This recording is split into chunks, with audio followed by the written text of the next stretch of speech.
Oh, we're at Phelan Lake today, guys. Doing some shore fishing. This spot is a honey hole, community hole. We got some slight wind blowing from the west, the east actually today. And it looks like we're the only one here. Got some slight drizzle going on. I don't believe the rain is gonna stay at all. Wow, I love coming here though. Close to home, and got plenty of good fish in here. But here's what we got tied on though. I brought my X-Pride, and I have a brand new jerkbait that I'm trying out. It's the Megabass Vision 110, but it's the R variation. R standing for revolution. And it's kind of like a floating type version, slow float, and also is what you might call it, like they made these so you can retrieve them, kind of like a crank, you know. But on this rod, it's my spinning setup, and we have it with just a plain old drop shot. Last time I saw them spawning on this lake, so I'm guessing now the fish are going to be more in a post spawn, but go today just to catch some fish. And if we catch a good one, we can use that with our J-Law, you know. But let's get fishing, guys. Okay, let's start with the moving bait. Now, I do know that this lake is notorious for pike, so if I catch a pike and it breaks me off, I'm not gonna be too happy. But yeah, check out that though, guys. A beautiful color. It's noticeably thicker too on the back, and it's because they designed this jerkbait so that it can cast further, so that tungsten ball can move more freely, and they said it helps it be more accurate. So we just made our first cast. There's an airplane flying right over us right now too, so that's gonna be great for y'all to listen to. But when I'm using a jerkbait, guys, I like to cast and give it a few jerks, okay? And the jerks all depend on whatever the fish's mood is. Like if I think they're gonna be willing to chase it super fast, or if they want it slow, I slow it down. But this rod is a 610 X-Pride medium graphite, and I have it with a Shimano MGL Corrado, and this is a 7-speed, so that speed helps you with picking up the slack. And whenever you're fishing a jerkbait, to be effective with it, guys, you have to make sure that your fishing line is slack like this, and when you jerk it, you raise up your rod tip and just swing it down like that. And so obviously you tighten down your line, and when you're ready, give it another go. And usually when you feel a fish, you know that it's a fish, because when you're jerking your jerkbait, you know the feel of the jerkbait when it moves, you know. And then when a fish is on, when you jerk it again, it's gonna feel like a lot of weight, and that's usually when you give it another hook set, and then you should be good to go. But typically on a jerkbait, the fish, they usually hook themselves anyways. You do get hung in the weeds, but you can just always take it off anyways.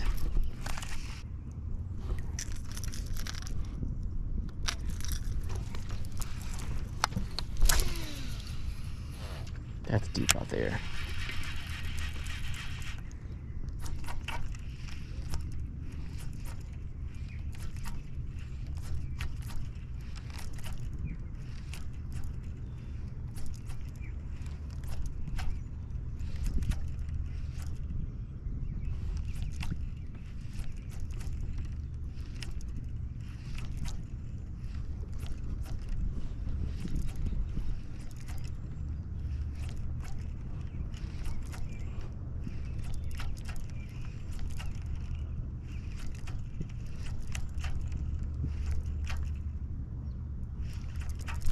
That's the fish, guys. See? Hopefully not a pike. Feels like a pike. Yep. Gator. Well, I'm not throwing the jerkbait no more, but got bit. Wow. Thank you for the hook set though, Mr. Pike. And not taking my jerkbait, of course. Much appreciated. Well, we got a fish, boys. Leave a thumbs up for that. No skunk.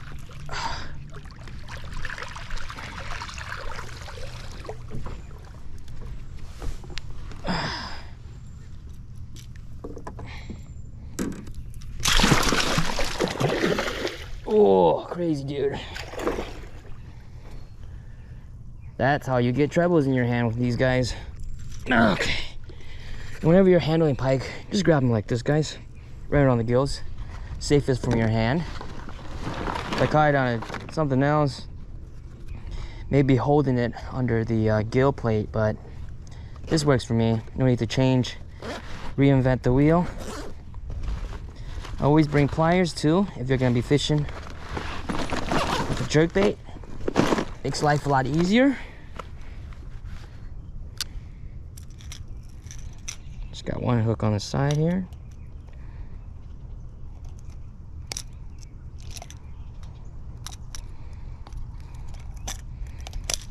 Just like that. And I'll show you guys the fish just because we have it on camera. A little stinky though. Just like that, has a little sore in the back. Help pop his gills back out. Should be good to go. See you, Mr. Pike. You smell bad? There he goes. Straight under the dock. Always check your line for frays too, especially after catching a pike. And we have no frays, so we do not need to retie. I think when that pike hit it, he came from the side, you know? Because that's why I was hooked right with the middle treble. We'll get it back out there though. As expected, that fish, he bit right where this drop off is, you know? Because if you're not familiar with this area, it's shallow here and it gets extremely deep very fast. All the way from here, all the way to the beach over there. But it's a high percentage zone. Fish use this to cruise all the time. When I ice fish here with the underwater camera, those of you who seen that video, I've seen a lot of bass and pike roaming this area. Big ones too, so they should be here feeding. You could jerk the rod up like this and it helps the jerkbait dive less deep, if that makes sense. But it rises though. It's a perfect shore bang jerkbait, dude. If you guys are wondering, this is just a crappie setup that I have. I just rigged it up for drop shot. I actually use this reel for ice fishing too as well. Fluger with a Shimano CAPRA'S 6.6 medium action. Medium power, I should say. Fast action. I like it because the butt section is extra long. But it's okay. Not the best, but it does the job. Work the flat worm for a little bit here. Give it a few twitches. Imagining the worm moving like that. Hook it like so. I'm trying out the VMC red line hook too, so let's see how sharp that thing is. It's like a couple dollars for just one hook. Can you believe that? But you never know, man. Might want to have the best of the best in terms of having the right equipment. Fishing rod and reel is more like a geek out thing. The drag is always gonna work. Some reels have nicer drags, but you can always fight the fish and play with the fish. I mean, I've got a sturgeon with this reel. It's an old video. I don't think you guys seen it.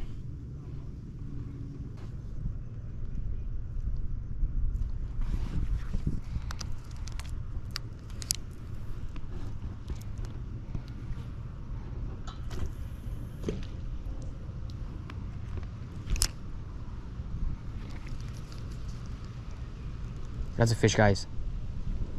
That's a fish on the drop shot right by the bluegill bed. Don't feel very big by all means, but I'll take that, dude. See, that's what happens when you apply stuff. I get 2-pounder.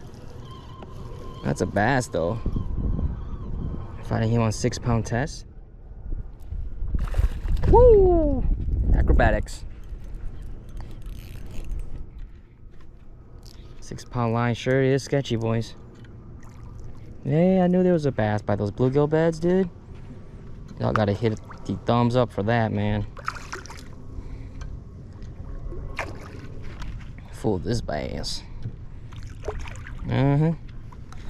That's about it. Yeah, dude, I really like the VMC redline hook, dude. There you go. Nice little bass. Looks like he got a battle scar there, right in the wound there. Probably from a pike or from fishing. Wow. Nice little 1-pounder. Give him a sniff. Oh yeah, orgasmic to the soul. That was cool, dude. Literally, when I set my cast over there, I saw my line just start to take off. Probably like 12, 14, 13 inches. Not really too sure, but we'll get him back in the water. Peace out, bro. And you guys might be wondering why I am fishing the bank. It's simply because I enjoy bank fishing too. I grew up fishing the bank. Didn't actually own a watercraft until a few years ago. Pretty much when I started the YouTube channel, so all before then was just a bunch of dog banging and stuff like that. If you're fishing from the bank, if you go in the water, always be cautious of, I forgot what exact larvae they are, but they pretty much burrow into your skin, especially when you're in the water for a long period of time. They'll burrow into your skin, and then you'll get these nasty blisters. That happened to me before, if you're wondering, and it was not very pleasant. Super itchy, super nasty, just disgusting. I see more dead fish at the bank. I think they just must have died due to natural causes. Let's give this spot a try. Is that a bite? That's a bite, guys. That's a bite. That's a bite. What kind of species is this? Oh, it's a bass. Oh, we're getting bit, boys. Little guy. Can't complain though. That's fish in the boat.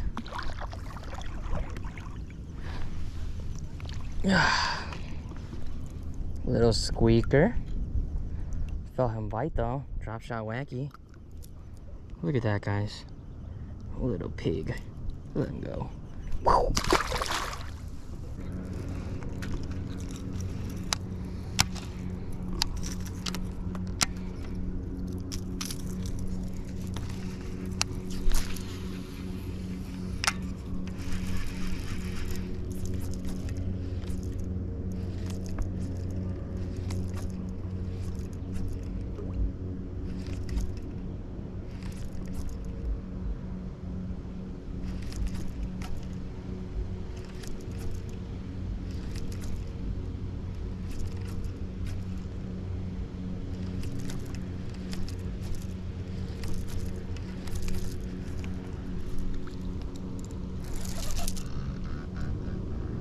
Oh my god, that's a fish.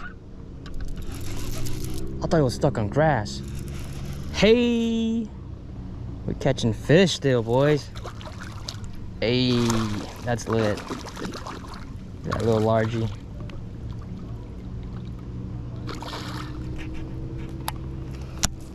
I thought it was stuck. So what happened is, ooh, nice acrobats. I can see that there's like a weed patch right there, you know? And so I figure if they're not gonna be on the inside of it, they gotta be on the outside. And in which we did catch a fish on the outside. There you go. Wow, what a nice fish.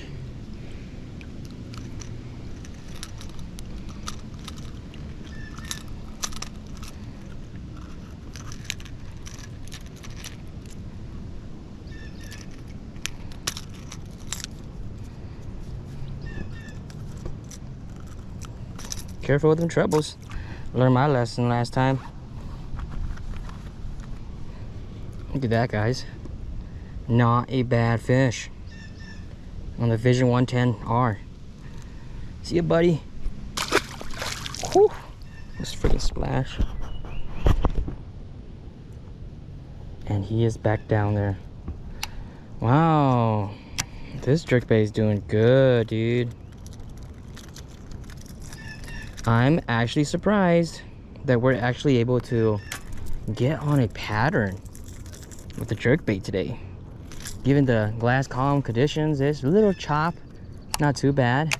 Overcast. Let's get it back out there again.